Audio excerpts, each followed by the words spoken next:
ബീഫും തേങ്ങാച്ചോറും പപ്പടം കൂടി ഒരു പിടി പിടിച്ചാലോ നമുക്കിന്ന്. ഹായ് ബേബീസ്, തേങ്ങാച്ചോറും ബീഫും കൂടിയാണ് ഇന്നത്തെ കോമ്പിനേഷൻ കേട്ടോ ഉണ്ടാക്കാൻ പോണത്.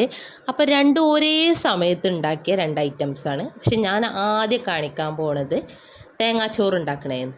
അപ്പം മട്ട അരിയാണ് ഇതിന് ഏറ്റവും ബെറ്റർ കേട്ടോ. അപ്പം ഞാൻ മട്ട അരി കഴുകി വൃത്തിയാക്കിയതിലേക്ക് ഉലുവ, ചെറിയുള്ളി, തേങ്ങ അതാണ് മെയിനായിട്ട് വേണ്ടത് ഇതിക്ക്. അപ്പോൾ എല്ലാം കുറച്ചധികം ഉണ്ടായിക്കോട്ടെ. ഞാൻ ഉലുവ കുറച്ചധികം ഇട്ടിട്ടുണ്ട്, പക്ഷെ അത് എന്നിട്ട് തന്നെ ടേസ്റ്റ് കുറച്ച് കുറവായിരുന്നു. അപ്പോൾ ഉലുവ കൂടുതൽ ഇഷ്ടമുള്ളവർക്ക് കൂടുതലിടാം.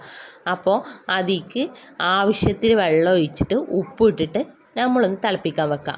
പിന്നെ സാധാരണ ചോറ് വേവിക്കണ അത്ര വെള്ളമൊന്നും വെക്കണ്ട. സാധാരണ നമ്മൾ നെയ്ച്ചോറ് വെക്കൂലേ, 2 ഗ്ലാസ് അരിക്ക് 4 ഗ്ലാസ് വെള്ളം, അങ്ങനത്തെ രൂപത്തിൽ മട്ട അരി ആയതുകൊണ്ട് കുറച്ച് കൂടുതൽ വേവുള്ളതുകൊണ്ട് കുറച്ചധികം വെള്ളം ഒഴിക്കാന്നുള്ളൂ. സാധാരണ ചോറ് വെക്കണ മാതിരി ഒന്നും വേണ്ട.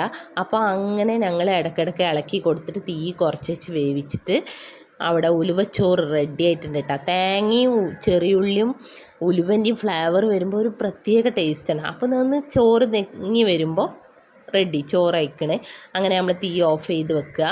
അതിൻ്റെ ഇടയിൽ കൂടെ തന്നെ നമ്മളെ ഇറച്ചി റെഡി ആയിട്ടുണ്ട്. അപ്പം ഞാനിവിടെ വലിയുള്ളിയും ചെറിയുള്ളിയും പച്ചമുളകും തക്കാളിയും 1 കിലോ ഇറച്ചിയാണ് ഇവിടെ ബീഫാണ് ഉണ്ടാക്കാൻ പോകുന്നത്. അപ്പോൾ എല്ലാം ഇട്ടിട്ടുണ്ട്. ചെറിയുള്ളി കുറച്ചധികം ഉണ്ടായിക്കോട്ടെ.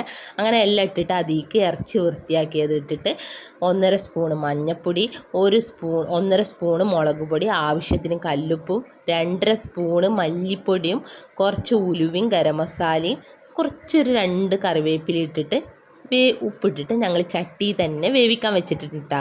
ഒക്കെ റെഡി ആയിട്ട് തിളച്ച് വരും. കുറച്ച് ഒരു ഹാഫ് വേവാകുമ്പോൾ ഒരു സ്മെല്ലുണ്ട് വരാണ്ട്. എൻ്റെ പൊന്നെ, പറഞ്ഞറിയിക്കാൻ പറ്റാത്തൊരു ടേസ്റ്റാണ്, ഒരു നല്ലൊരു സ്മെല്ലാണ്. അപ്പോൾ എല്ലാവരും ഇഷ്ടമുള്ളവരൊന്ന് ട്രൈ ചെയ്ത് നോക്കണം. കുറച്ചൊക്കെ കഴിഞ്ഞ് 1.5 മണിക്കൂറൊക്കെ കഴിഞ്ഞപ്പോൾ ഇതിന് ഞങ്ങൾ ഇറച്ചി റെഡി ആയിട്ടുണ്ട്. ചട്ടിയിലായതുകൊണ്ടാണ് 1.5 മണിക്കൂർ. കുക്കറിലാണെങ്കിൽ ഒരു 6-5 വിസിലുകൊണ്ട് ഒക്കെ റെഡി ആയിട്ടുണ്ട് കേട്ടോ. അപ്പം ഞങ്ങൾ ചട്ടിയിലാണ് വെച്ചിട്ടുള്ളത്. അതിക്ക് കറിവേപ്പിലയും ചപ്പ് ഉണ്ടെങ്കിൽ ചപ്പ് ഇട്ട് കൊടുത്തിട്ട് കറി ഒന്ന് ഇളക്കി കൊടുത്തിട്ട് കുറച്ച് നേരം മൂടി വെക്കുക. ഇത് രണ്ടും കുറച്ച് ചോറൊക്കെ കുറച്ചൊന്ന് തണുത്താലും കുഴപ്പമില്ല. കറി കുറച്ച് ചൂടോടുക്കി നല്ല ചൂടുള്ള മുരിഞ്ഞ 2 പപ്പടം വെച്ചിട്ട് ചോറൊന്ന് കഴിച്ചാൽ എൻ്റെ പൊന്നെ ഒന്നും പറയണ്ട. അപ്പോൾ എല്ലാവരും ട്രൈ ചെയ്യണം, ഫീഡ്ബാക്ക് അറിയിക്കണം. ഉലുവച്ചോറ് വികാരമുള്ളവരുണ്ടാവും. അപ്പോൾ ഒന്ന് ലൈക്ക് ചെയ്യണേ, കമൻറ്റ് ചെയ്യണേ, സബ്സ്ക്രൈബും ചെയ്യണേ. അപ്പോൾ എന്നും നെയ്ച്ചോറും മന്തിയും ബിരിയാണിയൊക്കെ കഴിച്ച് മടുത്തിരിക്കണവരോടാണ് ഈ പറയാനുള്ളത്. ഇതൊന്ന് വെറൈറ്റി അല്ലേ, ഒന്ന് നൊസ്റ്റാൾജിക് മൂമെൻ്റ് ഒക്കെ ഒന്ന് വരാൻ വേണ്ടിയിട്ട് എല്ലാവരും ഒന്ന് ട്രൈ ചെയ്ത് നോക്കണം. എൻ്റെ വീഡിയോ ഇഷ്ടമായെന്ന് വിചാരിക്കുന്നു. ഇന്ന് ഇത്രയേ ഉള്ളൂ. Tata, bye bye.